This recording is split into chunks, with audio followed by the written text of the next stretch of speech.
서로 인사하십시다. 은혜 많이 받읍시다. 영상으로 예배하는 분들도 은혜 많이 받으세요. 할렐루야. 네, 반갑습니다. 오늘 말씀의 제목 한번 따라 하십시다. 하나님은 위로하시는 분이요, 또 위로하라 하시는 분입니다. 아멘. 제가 목회 나가기 전에 많은 분들이 물론 저를 다 아껴주시는 분들이죠. 목사 되겠다 그럴 때에 고개가 이렇게 한 15도씩 다 기울여 힘들 텐데, 그리고 또 목회자가 돼서도 목회한다 그러면 힘드시죠. 이제 그런 반응들입니다. 제가 한 30년 목회를 하고 뒤돌아보니까 그분들 말이 맞긴 맞아요. 힘들고 어렵습니다. 그런데 그분들이 모르는 거 한 가지가 있었더라고요. 그게 뭐냐면 하나님의 위로였어요. 돌이켜보면 하나님의 위로도 굉장히 방법도 다양하셨어요. 영적으로 어떤 체험을 통해서도 위로해 주시기도 하고요. 또 성도님들 통해서 정말 위로와 사랑을 많이 받았어요. 그리고 교회의 어떤 부흥되는 현상으로도 하나님께서 위로해 주셨습니다. 대부분은 제가 누가 나를 위로해 준지 다 알지요. 고맙고 감사하고 그래서 인사도 하고 그랬는데, 제 목회에 위로를 받긴 했는데 누가 위로해 줬는지 모르는 분이 두 분이 계셔요. 두 건이 있었어요. 여러분들, 제가 몇 번 간증한 것 같긴 한데 또 말씀을 드리면, 강원도 정선에서 목회할 때에 읍내에 나갔다 교회 들어오니까 교회 앞마당에 80kg짜리 쌀이 한 가마니 있었어요. 옆방에 있는 우리 할머니 성도님한테 이거 무슨 쌀이냐 그러니까, 낮에 젊은 사람 둘이 쌀을 이고 와가지고 여기 전도사님이 목회하는 교회지요? 그러더래요. 그래서 그렇다 그랬더니 이거 쌀 좀 드시라고 그러세요. 그리고 그 앞에 딱 내놨다는 거예요. 그러니까 이 할머니가 그럼 누가 갖다 줬냐고 얘기를 해야 되는데 누구라 그러죠? 그랬더니 그냥 경기도에서 왔다 그러세요. 그리고 갔다는 거예요. 저는 그때만 해도 뭐 경기도에 친척도 없고 제가 살아본 적도 없고 경기도하고는 전혀 그 연관성이 없었거든요. 아직까지도 그게 누가 보낸지 몰라요. 그 빚을 갚으려고 그래서 그런지 제가 경기도로 와가지고 25년 목회를 한 것 같아요. 그리고 또 한 번은 이제 화성으로 왔잖아요. 와서 이제 땅을 100평을 사고 57평 공장 건물을 이제 교회로 개조해서 정말 고생 많이 했었어요. 우리가 직접 삽으로 다 하고 이랬기 때문에 아침에 일어나면 거짓말이 아니라 주먹을 쥐면 손이 부어가지고 이렇게 딱 잡히질 않았어요. 이렇게까지 더 이상 안 됐어요. 그 정도로 힘들었습니다. 또 경제적으로 어려웠기 때문에 마음 쓰는 것도 굉장히 힘들었습니다. 그런데 아무튼 어떻게 하나님의 은혜로 교회로 꾸며가지고 이제 교회 예배 드리고 이제 그랬을 즈음인데, 어느 날 트럭 한 대가 교회 앞에 탁구대 있잖아요. 큰 탁구대를 하나 싣고 왔어요. 그래서 여기 아무개 어디 교회 맞죠? 그래서 네 그렇습니다. 했더니 우리 탁구대 배달 왔습니다. 그러는 거예요. 그래서 우리 탁구대 시킨 적이 없는데요. 그랬더니 맞는데 여기 어디 교회 아니냐? 그래서 맞다고 그랬더니 이건 맞아요. 여기로 배달했어요. 그래요. 그래서 그 누가 보낸 거냐니까 자기는 모르고 연락 와서 그냥 싣고 왔는데, 그 어디서 연락 왔냐면 광명에 있는 어떤 스포츠 가게에서 자기한테 연락이 왔다는 거예요. 그 사장님 그럼 전화번호 있냐니까 있다 그러더라고요. 그 전화번호를 받아가지고 그 사장님한테 전화를 했습니다. 근데 그 사장님이 제가 이게 탁구대 받아줘 왔는데 배달 사고가 난 것 같다. 우리는 배달 시킨 적이 없다. 그랬더니 하는 말이 그 탁구대요. 얼마 전에 어떤 분이 오셔가지고 자기 이름을 전혀 밝히지 않고 또 밝히지 말아달라 그러면서 그 교회 주소랑 교회 이름을 쓰면서 이 탁구대를 갖다 주라 그랬다는 거예요. 그러면서 그 주인 사장님 하는 말이 저희 매장에 있는 탁구대 중에서 가장 좋은 겁니다 그러는 거예요. 내가 봐도 좋겠죠. 이게 왜냐면 송판 자체가 굉장히 두꺼울수록 좋거든요. 근데 그 탁구대를 보내주셨어요. 쌀 받은 지는 한 30년 지났고 탁구대 받은 지는 한 20년이 넘게 지났습니다. 근데 아직까지도 그분들이 누군지 몰라요. 네. 혹시 이 방송을 듣고 계시면 연락을 주시면 좋겠습니다. 그래서 가만히 기도해 봤어요. 이게 뭘까? 무슨 의미일까? 딱 떠오르는 것은 하나님의 위로였어요. 하나님은 위로하시는 분이면서 동시에 위로하라 하시는 분임을 믿으시기 바랍니다. 오늘 본문에 있는 말씀은 바울 사도가 고린도 교회에 보내는 두 번째 편지예요. 고린도 교회 당시 초대교회 상황이잖아요. 우리가 고린도 교회, 에베소 교회, 골로새 교회 그러니까 그 교회는 몇 층짜리였대, 몇 평짜리였지? 이렇게 생각할지 모르겠는데 그 당시의 교회라고 하는 것은 건물을 말하는 게 아니에요. 건물을 지을 수가 없었어요. 그래서 그 지역에 믿음의 공동체를 이름하여 교회라고 그랬어요. 고린도 교회에 보냈다 그럴 때 고린도 교회 성전이 있었던 게 아니라 믿음의 공동체에게 보내주셨어요. 그거 자체가 벌써 오는 느끼는 뉘앙스가 얼마나 힘들었을까. 그치? 자기들이 믿는 하나님을 위해서 예배 처소를 마련하지 못할 정도의 주변에 압박이 있었다는 거예요. 그리고 또 그렇게 몰래 하다 보니까 이 가정에서 드리고 또 저 가정으로 피인해서 드리고 이러다가 발각이라도 되는 날이면 매를 맞는 경우도 있었고 그 동네에서 쫓겨나는 경우도 있었고요. 심지어는 순교당하는 경우도 있었습니다. 그리고 또 당시에 신앙생활하기가 얼마나 어렵냐면 지금은 우리가 서점에 가서 한 3, 4만 원만 주면 내가 보기 좋은 성경책들을 다 살 수 있잖아요. 그 당시에는 이런 게 없던 거예요. 그래서 여기 오늘 본문에도 보면 읽진 않았습니다만 그 앞에 1절에 보면 그 바울이 보내는 편지에 고린도에 있는 하나님의 교회와 또 온 아가야에 있는 모든 성도에게 이렇게 돼 있어요.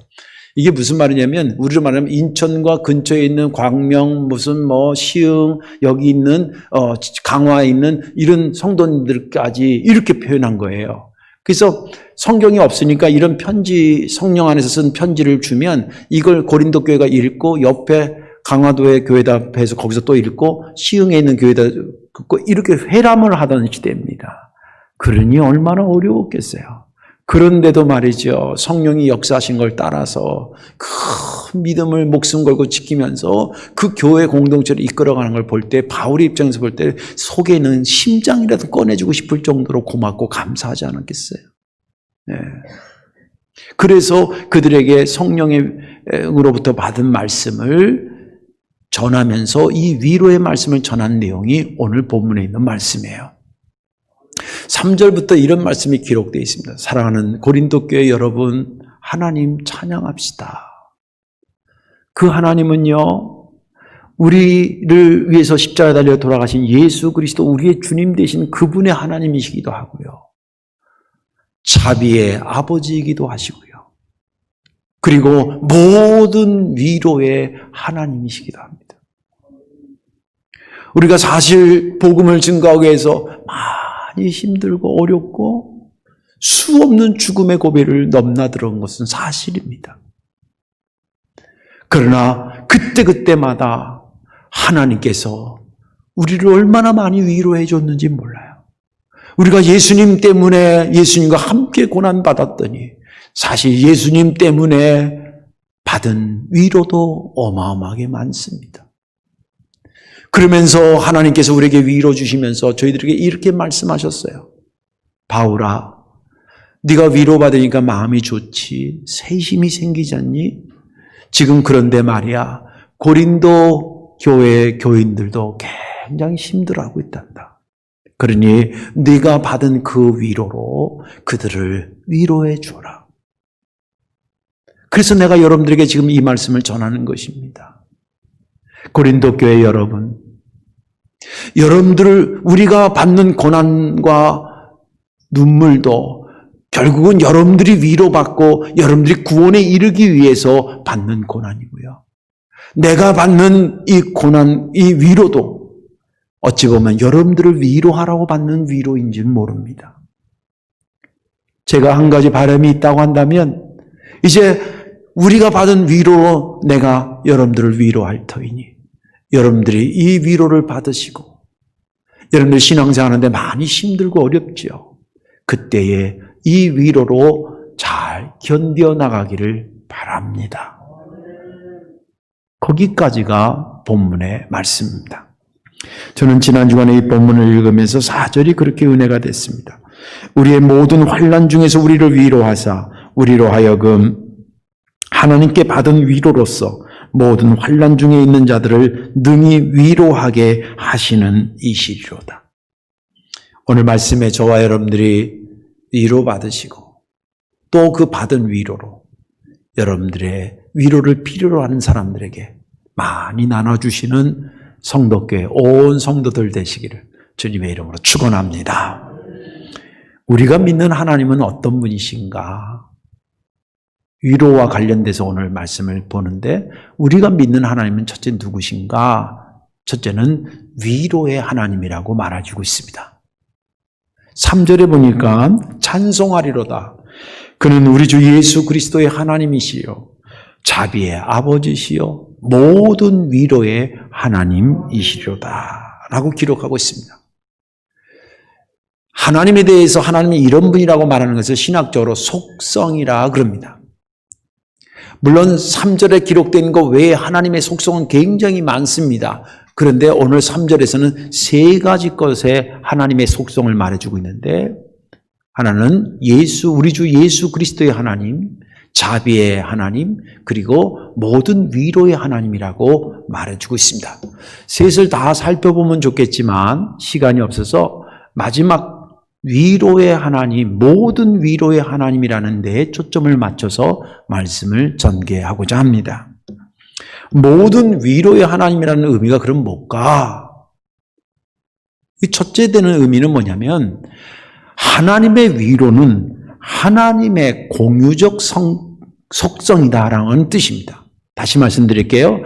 하나님이 하시는 그 위로는 하나님의 공유적 속성이라는 거예요. 공유적 속성이라는 말이 좀 어려운 말인데 설명을 해드리면 공유하다는 것은 나눠주는 걸 얘기합니다. 요새 왜 카카오톡인가 뭐 이렇게 문자 오면 여러 사람한테 공유한다 이렇게 나눠준다는 거죠. 하나님의 위로는 어떻게 하다 한 번 생긴 게 아니라 공유적 속성이라는 얘기는 뭐냐? 그러니까 공유적 속성이라는 두 단어가 합쳐진 거죠. 공유적이라고 하는 것과 속성이라는 것이 합쳐진 건데 속성은 뭐냐면 인간으로 말하면 기질을 얘기합니다. 네, 성질을 얘기합니다. 그래서 본질적으로 갖고 있는 것을 얘기합니다. 그래서 하나님의 위로는 어쩌다가 한 번 발휘된 것이 아니라 하나님은 이 주석책에 보니까 하나님의 속성이라는 의미, 위로가 하나님의 속성이라는 얘기는 하나님은 위로를 멈추지 않는 능력자다 이렇게 표현되어 있어요. 다시 말해서 하나님은 우리를 위로하시는데 어쩌다 한 번 하시는 하나님이 아니래요. 제가 아까 말씀드렸죠. 제가 목회 30몇 년 동안 힘든 것 사실이었습니다. 그런데 오늘까지도 후회하지 않는 이유는 뭐냐면 하나님께서 30년 이상으로 저에게 부어주신 위로가 어마어마해요. 진짜 책 한 권을 쓰고도 모자랄 정도로 많아요. 여기 와서도 성도교회 와서도 얼마나 많은 사랑을 받았는지 몰라요. 지금도 받고 있고요. 이건 더 받으려고 아부하는 게 아니라 사실을 말씀드리는 겁니다. 하나님의 속성은 한 번 위로하시는 하나님이 끝까지 위로하신다. 그런데 요한계시록에 보면 이런 말씀 있잖아요. 마지막 심판 때에 믿음을 지킨 자들을 흰옷 입은 자들의 그 눈에서 눈물을 닦아주신다는 말씀이 있어요. 그죠? 눈물을 닦아준다는 것은 협박한다는 거예요. 위로한다는 거예요. 하나님의 위로는 나를 위해서 예수 그리스도를 만나게 하신 그 은혜 얼마나 큰 위로입니까? 사는 동안에 우리가 기도할 수 있는 것 자체가 얼마나 큰 위로입니까? 주일날 예배할 수 있고 말씀 듣고 찬양할 수 있는 것이 얼마나 큰 위로입니까? 이 땅에 사는 동안에도 불어주시는 은혜가 많은데 마지막 심판 때 믿음 지킨 자들의 그 눈에서 눈물을 닦아주신다는 거예요. 위로하신다는 거 아니에요. 하나님의 나라 새하늘과 새 땅을 준비했다는 것처럼 우리에게 위로가 되는 게 어디 있습니까? 우리가 바울의 말처럼 하나님의 나라가 없다 그러면 우리가 믿는 것도 헛것이고, 부활이 없다 그러면 우리가 믿는 것이 헛것인데, 여러분들 이 바쁜 시간에 그 귀한 물질을 들여가면서 영상으로 예배드리고 여기 와서 예배드리고 뭐 하는 것입니까? 하나님의 나라가 없다고 한다면 우리처럼 미련한 게 어디 있어요? 그런데 하나님의 나라가 있다고 하는 것은 이 관점에서 본다면 하나님의 속성이 위로하는 자이기 때문에 우리를 위해서 끝까지 위로하시기 위해서 새하늘과 새 땅을 준비하고 계신 줄로 믿으시기 바랍니다. 거기에 공유적 속성이라는 건 뭐냐면, 하나님의 속성이 좀 어렵게 얘기하면 비공유적 속성과 공유적 속성이 있습니다. 비공유적 속성이라는 것은 하나님만 갖고 계시는 속성입니다. 창조주. 이거는 우리는 창조주가 아니잖아요. 그죠? 하나님만이 갖고 있는 누구한테 공유할 수 없는 비공유적 속성의 예를 들자면 그런 거예요. 근데 공유적 속성은 뭐냐면 하나님의 속성이면서 우리들에게 공유시켜주는 성품을 공유적 속성이라 그래요. 하나님은 우리를 본래적으로 속성이 위로하시는 분인데 그 위로를 우리에게 주시면서, 야, 너희도 위로받으니까 마음이 좋지? 예, 너무 좋아요. 그래? 그러면 그 위로를 필요하는 사람에게 네가 그대로 나눠줘. 내 마음을 가지고. 그래서 그 하나님의 마음을 가지고 그 사람을 내가 위로해 줬어요. 하나님의 속성이 내게 공유된 거예요. 오늘 좀 이따도 더 말씀드리겠습니다만은 하나님은 위로하시는 하나님이요, 또 위로하라 하시는 하나님이라고 할 때 신학적 백그라운드가 뭐냐면 하나님의 위로는 하나님의 공유적 속성이기 때문에 가능하다는 거예요.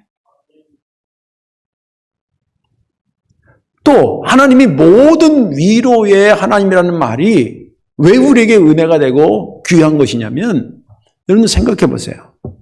누군가를 내가 위로를 해요.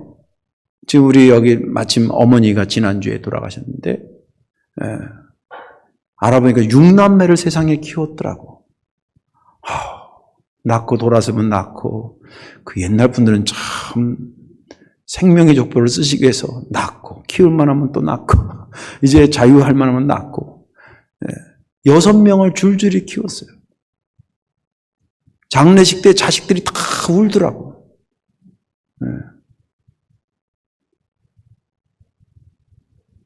제가 저분을 위로한다 그러면 저분의 사정을 미리 알았을까요? 몰랐을까요? 알고 위로하는 거예요. 위로하다 보니까 어머 그런 일이 있었어요? 그거 아니라 그 사정과 형편을 알았기 때문에 위로하는 거예요. 하나님이 우리를 위로하신다 그럴 때 위로하신 내용도 너무나 감사하고 놀라운 거지만 우리가 더 감사하는 것은 뭐냐면 우리의 형편과 사정을 이미 선제적으로 그분이 알고 계신다는 거예요. 요즘 세상에 누가 그렇게 사람들한테 관심 갖고 그렇게 사랑을 베풀고 도와주려고 위로하려고 속속들이 그렇게 알려고 하는 사람이 누가 있어요, 사실.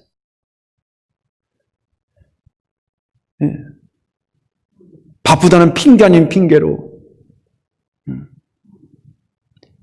우리 어르신들 옛날에 저 어렸을 때 뭐 이런 동네 인심 세상 하나도 없어요.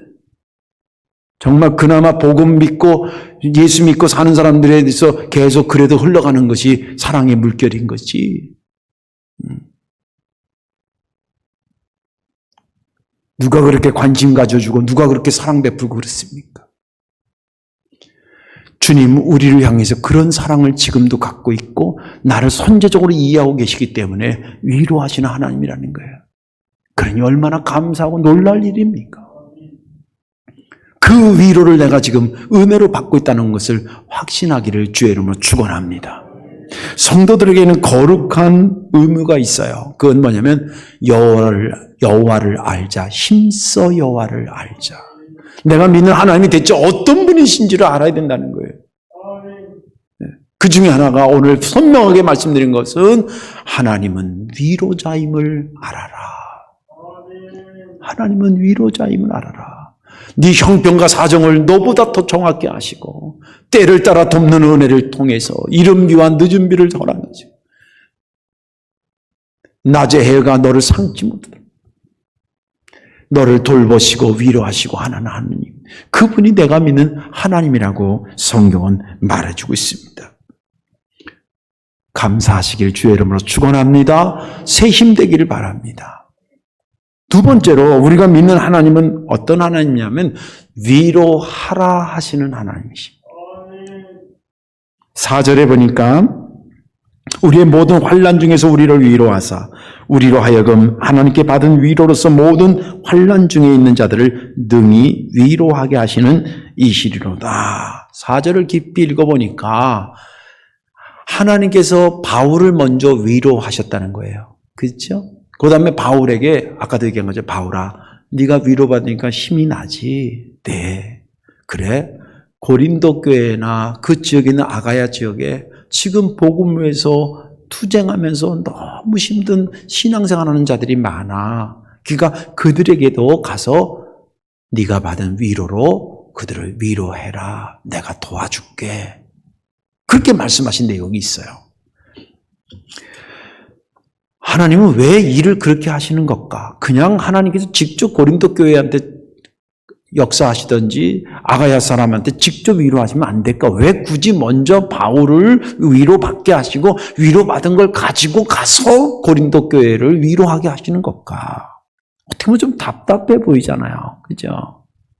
그런데 거기에는 놀라운 비밀이 숨겨져 있습니다. 그 비밀은 뭐냐면 하나님의 사역하는 방식에 대한 비밀입니다.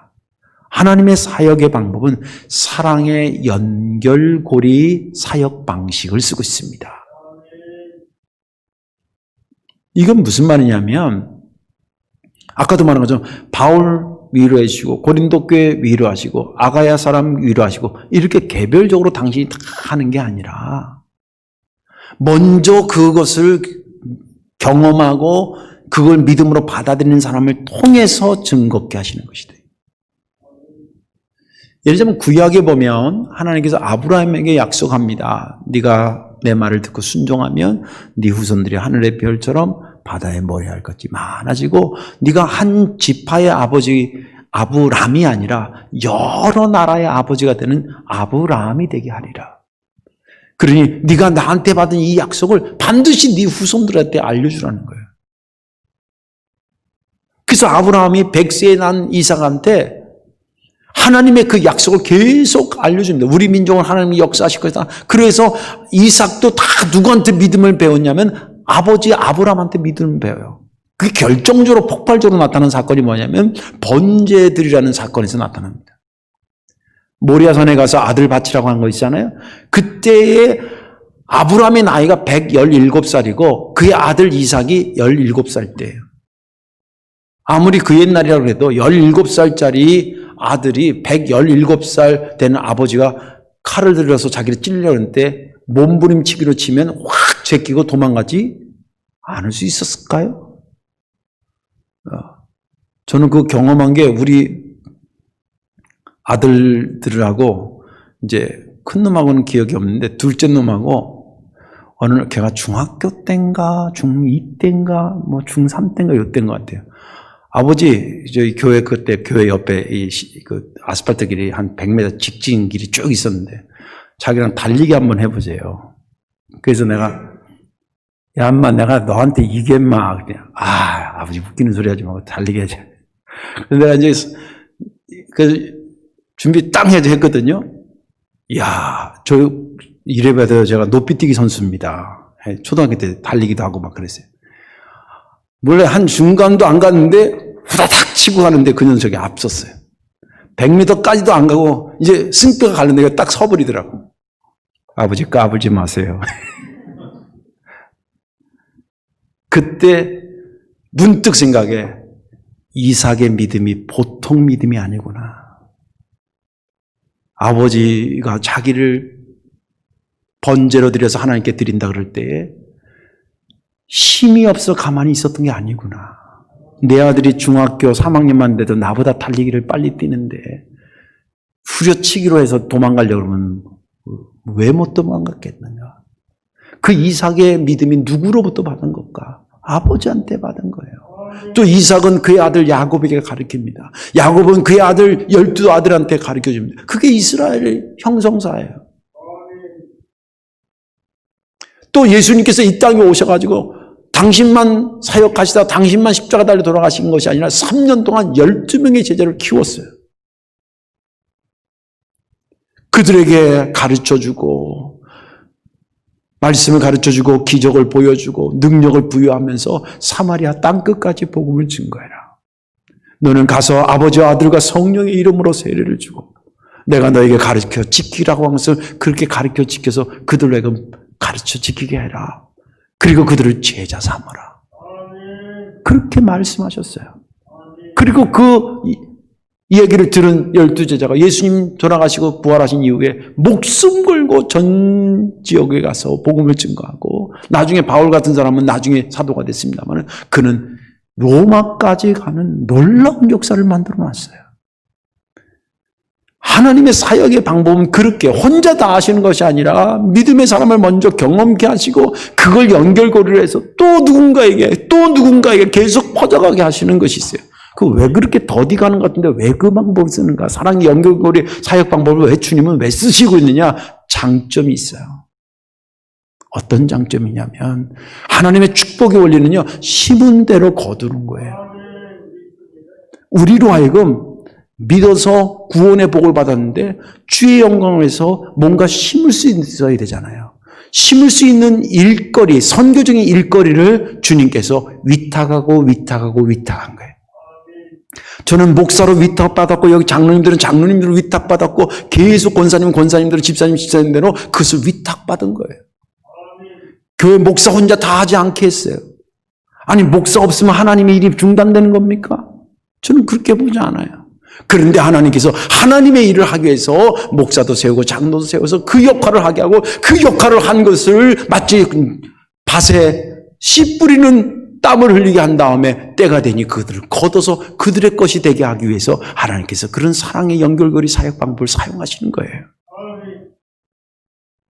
그런 의미에서 오늘 4절을 보니까 그렇구나. 그래서 바울에게 먼저 은혜를 주시고 바울로 하여금 그 받은 위로를 가지고 고린도 교회를 위로하게 하셨구나 라고 하는 것을 해석하게 되는 것입니다. 자, 이제 우리 얘기로 돌아와 보겠습니다. 적어도 주일날 이렇게 목숨 걸고 주회 전에 마스크를 다 하나씩 쓰고 교회 와서 예배 드리는 것은 온다고 여러분들한테 내가 뭘 줘서 오는 게 아닙니다.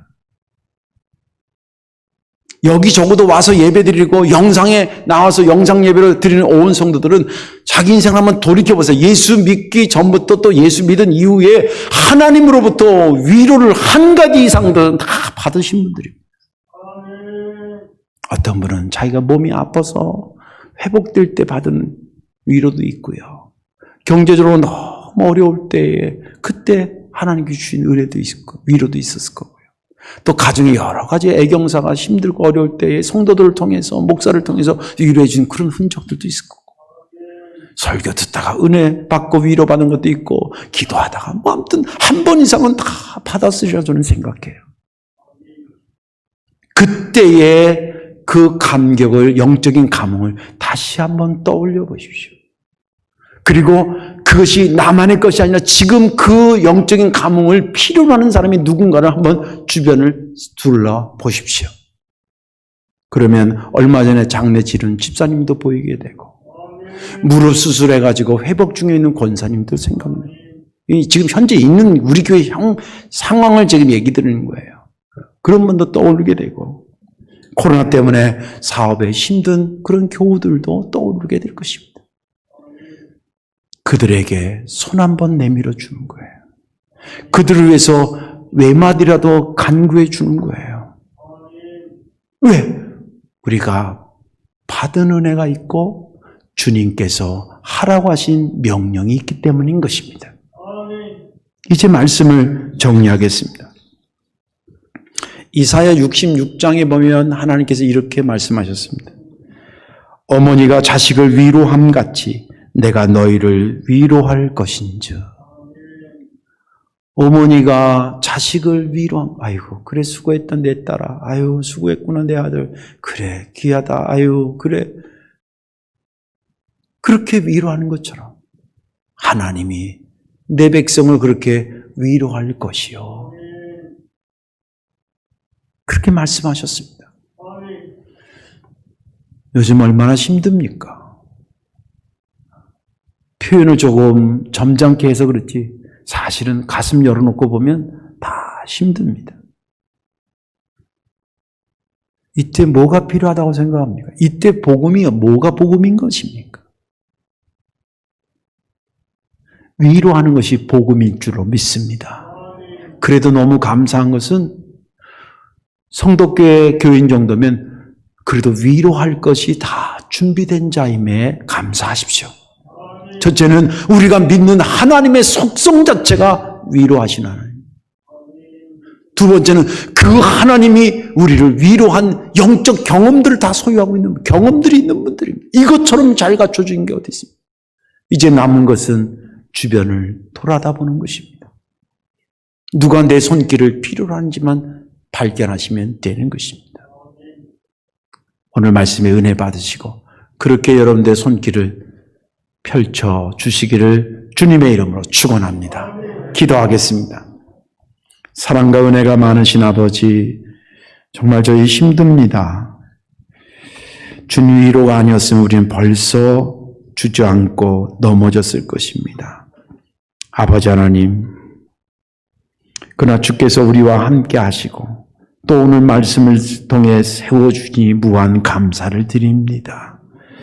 주님으로부터 받았던 그 전율을 느끼며 받았던 주님의 위로를 이제 내 손을 통해서 누군가에게 펼칠 수 있는 용기와 믿음도 더하여 주옵소서. 예수님의 이름으로 축복하며 기도하옵나이다. 아멘.